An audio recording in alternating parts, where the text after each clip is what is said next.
In this next article from the New York Post, Trump campaign sues New Jersey over mail-in ballot voting plan for 2020 election.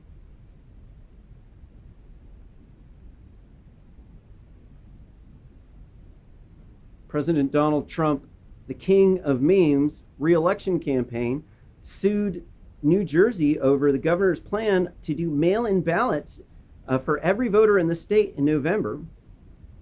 The suit filed in federal court on Tuesday argues that the Democratic, well, hold on, I got to correct their error. When you reference the federal court, you need to put a capital C in the court and a capital F in the F. And there's good reason for this. When you are in a court, you need to be respectful to the judge. You stand under the judge. This is when you say, I understand, you are consenting to being under that judge's, that you agree with what he said and that you accept it. So when you refer to the court, there's you do need to act with respect because they can make your life a living hell. Trust me, they made my life a living hell. I had to be my own attorney in court for years, and it was traumatic. And from writing so many court papers, it was like stacks this thick. I eventually learned how to write really good court papers. And one of the things that you do is when you are referring to the judge and to the court, you need to do so with respect and because the English common law system that we have is very, very, very admirable and commendable. So it is best that you do that because there's no real good way to go about it other than doing that. And if you do so, you will have a much better chance of winning, which makes all of that worth it. The suit The suit argues that Democratic Governor Phil Murphy misappropriated the power that resides in the state legislature to change the state election laws and violate the Constitution. It violates the Constitution.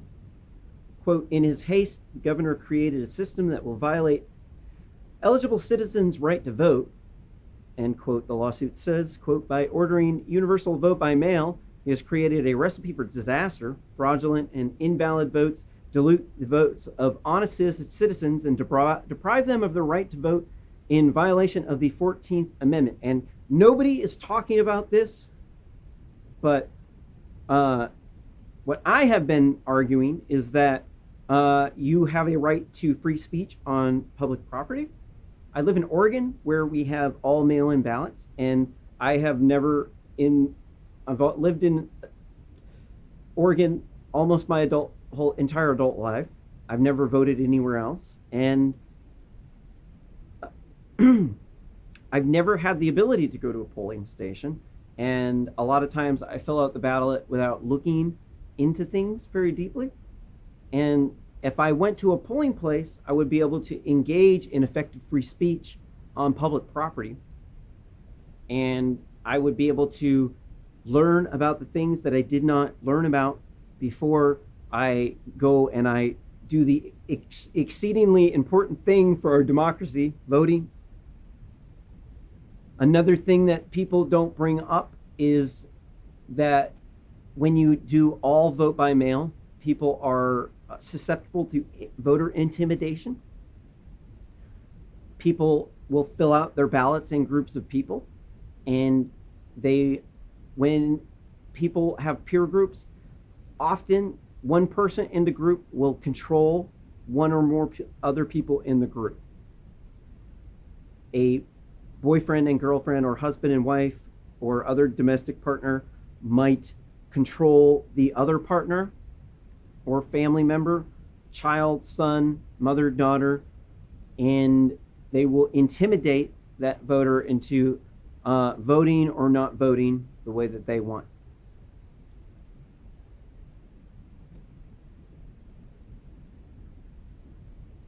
Another way that they can commit voter fraud is if they live with a elderly person with dementia.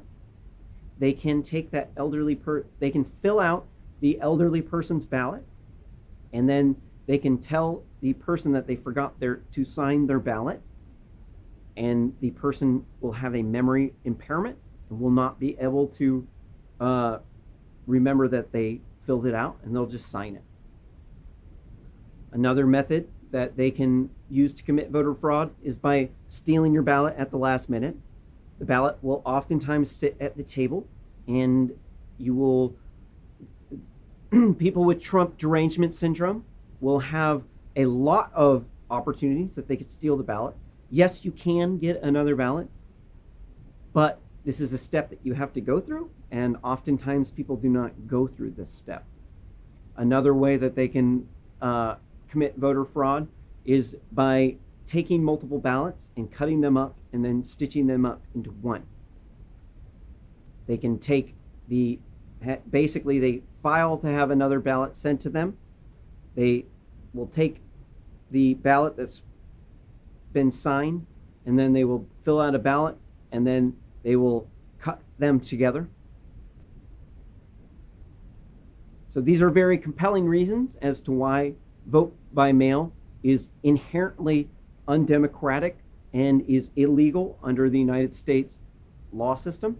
Also, too, it gets neglected to mention often that when you change a voting system, this is the most red flag time for voter fraud to happen, because when you have a voting system that's been in place for a long time, there's mechanisms that have been in place for a long time to prevent voter fraud. But when this system changes, bad actors know that the system is changing and that the system to prevent voter fraud is not put into place, and that they are going to be able to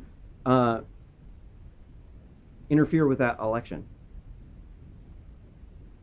In Oregon, where I live, in some of the counties in Oregon, up to 2.5% to 5% of the ballots have been disqualified in the past. This is no small amount of votes. When you have mainly in-person voting, but then you have absentee voting, the ballots are not all sent at the same time. You have to request a ballot to be sent to you. So this makes it harder to steal a lot of ballots. And if you have 5% fraud on all the votes, that's a lot of votes. That's enough to swing the election. But if you have 5% fraud on 5% of votes that were absentee votes, then you have a very small amount of fraud. So inherently, the polls are a much more democratic way to go about dealing with it.